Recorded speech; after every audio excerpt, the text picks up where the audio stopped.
نبی پاک صلی اللہ علیہ وسلم کو نا قرآن مجید نے حریص کہا.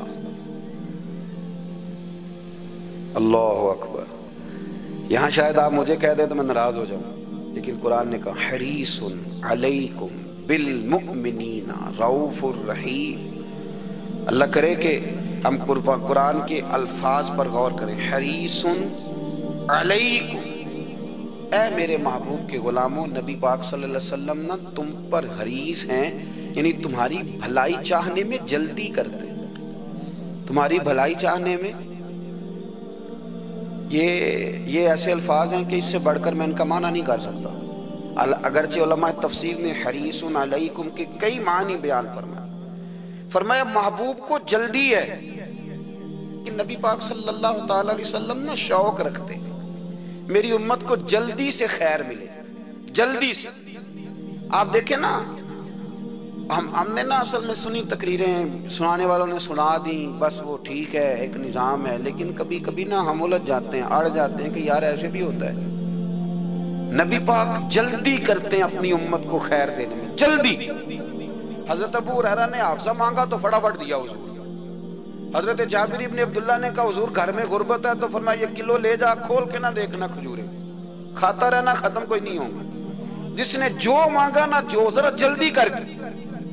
مرنا ہے، پھر قبر میں جانا ہے، پھر قیامت تک قبر میں لیٹنا ہے، پھر قبر سے اٹھنا ہے. وَإِذَا الْقُبُورُ بُعْثِرَتْ عَلِمَتْ نَفْسٌ مَا قَدَّمَتْ وَأَخَّرَتْ. پھر وہاں سے اٹھ کے حساب دینا ہے. حساب کے بعد جنت دوزخ کا فیصلہ ہونا ہے. اور میرے نبی پاک صلی اللہ علیہ وسلم کو بڑا شوق ہے امت جلدی جلدی جنت میں جائے، لہذا فرمایا ابو بکر تو بھی جنتی ہے. حضور وہ قبر، وہ اٹھنا، وہ حساب کتاب، فرمایا میں جانوں اللہ جانے. عمر تو بھی جنتی ہے، عثمان بھی جنتی ہے، علی بھی جنتی ہے، طلحہ بھی جنتی ہے، زبیر بن عوام بھی جنتی ہے، طلحہ بن عبید اللہ بھی جنتی. 10 بندوں کو نہ کھڑے کھڑے جنت. امام حسن اور حسین پیچھے کھیل رہے تھے تو پوچھ لیا کسی نے حضور یہ 10 تو جنتی ہیں، تو فرمایا جو پیچھے ہیں، تو کہا سید الشباب اہل الجنہ، یہ جنتی ہیں اور یہ جنتیوں کے سردار ہیں. آپ ذرا پلٹ کے دیکھ لیں کس طرح حضور نے، اور یہ اس شوق کو آپ سمجھیں. ہمیں تو شوق ہی کوئی نہیں، اب یقین کریں نہیں شوق. زیادہ سے زیادہ شوق ہوگا تو اپنے بیٹے کے حق میں ہوگا کہ جلدی جوان ہو جائے، اور اس میں بھی ہماری ڈبل لالچ ہوتا ہے کہ بچہ جوان ہو جائے اور میں کبھی بوڑھا بھی نہ ہوں، یہ بھی جوان ہو جائے اور میں بھی جوان ہی رہوں. بھئی یہ تو نہیں نہ ہو سکتا. اگر وہ جوان ہوگا تو پھر آپ کو بوڑھا ہونا پڑے گا، لیکن ہمارا ڈبل لالچ ہے کہ یہ بھی جوان ہو جائے اور میں بھی جوان ہی رہوں. یہ ہو سکتا؟ نبی پاک صلی اللہ علیہ وسلم نے فرمایا، آپ ذرا غور کریں، فرمایا وہ بیر رومہ ہے جو خرید کے دے دے گا میں اسے جنت کی بشارت دیتا ہوں. فرمایا جو مسجد بنائے گا میں گارنٹی دیتا ہوں اپنے لیے جنت میں مکان بنا لے گا. میرے رسول کریم علیہ السلام جنت کو آسان کرتے چلے گئے. فرمایا 2 چیزوں کی ضمانت دے دے، زبان اور شرمگاہ کا غلط استعمال نہ کرنا، میں تجھے گارنٹی دیتا ہوں کہ رب تجھے بغیر حساب کتاب جنت عطا کر دے گا. جلدی کے ساتھ حضور نے یہ شوق پیدا کیا. ہمارے ہاں نا ہر معاملے میں تیزی ہے. امیر راتوں رات ہونا ہے، حسین راتوں رات ہونا ہے، اور بادشاہ بھی نیک ذرا آہستہ آہستہ ہو کے کرنا ہے، آہستہ آہستہ آہستہ آہستہ. اور تو ہر ویلے مسیطے بہ رہنا ہے تو اور کتے بھئی ہے جی.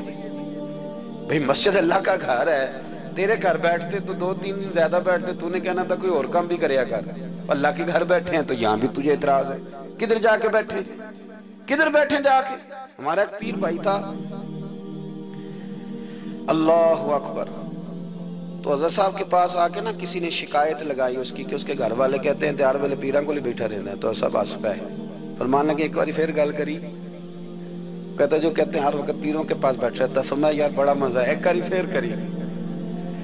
تو وہ جب حضرت صاحب کو مزہ آتا تھا تو ہمیں مفت میں آنا شروع ہو جاتا تھا. تو یہ تو بڑی بات ہے نا جی کہ کوئی کسی اللہ والے کے پاس بیٹھتا ہے. میری بات کو سمجھ لیں، جلدی کرتے رسول کریم.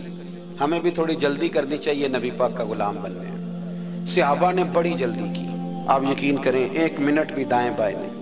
بس آج حکم آیا، آج ختم، آج ہی عمل ہوگا، کل پرسوں ترسوں کی بات کوئی نہیں. ساری دنیا جاتی ہے نا مدینہ شریف، اور جا کے دیکھتی ہے مسجد قبلتین، 2 قبلوں والی مسجد۔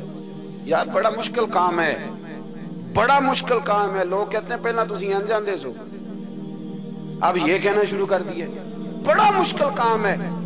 حضور نے 4 رکعتوں والی نماز 2 ادھر منہ کر کے پڑھائی اور پھر 2 رکھتے ہیں۔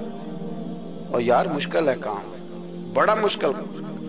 یہاں تو میرے بھائی پگڑی کا سٹائل بدل ناراض ہو جاتے، اور میرے رسول کریم صلی اللہ علیہ وسلم نے کعبے کا رخ ہی پھیر لیا تو سلام کے بعد صحابہ نے سوال نہیں کیا۔ کسی نے پوچھا کل تم نے 2 ادھر پڑھی تھی، آج 2 ادھر پڑھی، انہوں نے کہا ہم نے قبلہ نہیں دیکھا، ہم نے تو یہ دیکھا امام کدھر جا رہا ہے۔ حاجیو آؤ شہنشاہ کا روضہ دیکھو، کعبہ تو دیکھ چکے، اب کعبے کا بھی کعبہ دیکھو۔ جلدی کریں، وقت بڑا تھوڑا ہے۔